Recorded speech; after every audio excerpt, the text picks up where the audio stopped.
Iran is in turmoil tonight amid the biggest street protests since the 1979 revolution.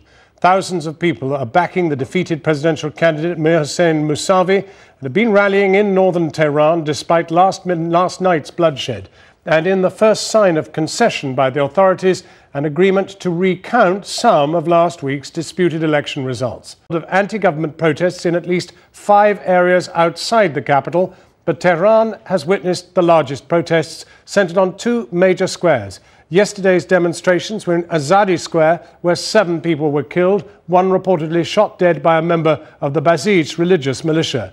Today, rival Ahmadinejad and Mousavi supporters have staged protests in Vali Asa Square. Iran's now banned foreign journalists from reporting or filming the events on the streets.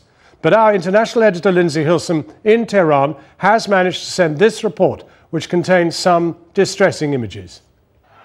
Reclaiming the streets. President Ahmadinejad's supporters massed in central Tehran today.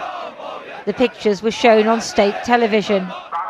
Foreign journalists have been banned from filming. This is a country where you take such restrictions seriously. An American reporter was recently jailed for several weeks, accused of spying. The opposition were also out, but in much smaller numbers than yesterday. Fearing clashes with Mr. Ahmadinejad's followers or attacks by the police, opposition leaders, including the presidential candidate Mir Hossein Mousavi, had advised their people to stay at home. Last night's violence has shocked many.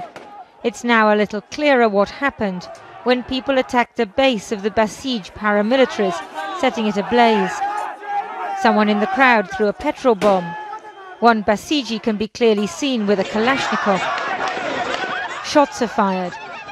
The crowd chants, "Traitor, traitor."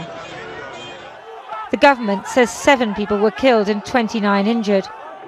Opposition supporters I've spoken to believe the clashes were provoked by government agents. But today, several leading reformists were arrested, accused of orchestrating violence.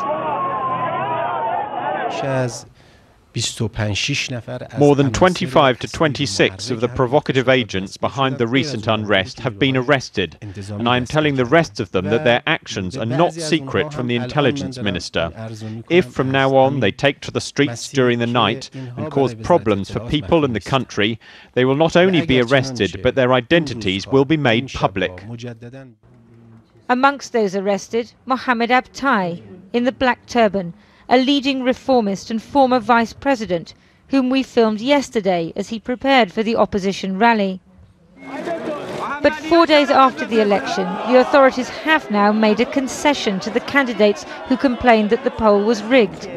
The Guardian Council has said it will consider a partial recount, but not the annulment of the election the opposition is demanding. This is our legal duty based on the law. The Guardian Council is obliged to investigate any possible claim after each election. One of Mr. Mousavi's election monitors suggested that might not be enough. If everyone becomes aware, avoids violent measures and continues their civil confrontation, they will win.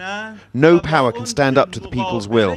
I do not think the Guardian Council will have the courage to stand against people. President Ahmadinejad, meanwhile, is in Russia for a meeting of the Shanghai Cooperation Organization.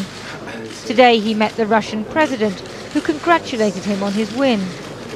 He's trying to give the impression that nothing is wrong in Iran, reiterating his old themes that all the evils of the world have their root in America.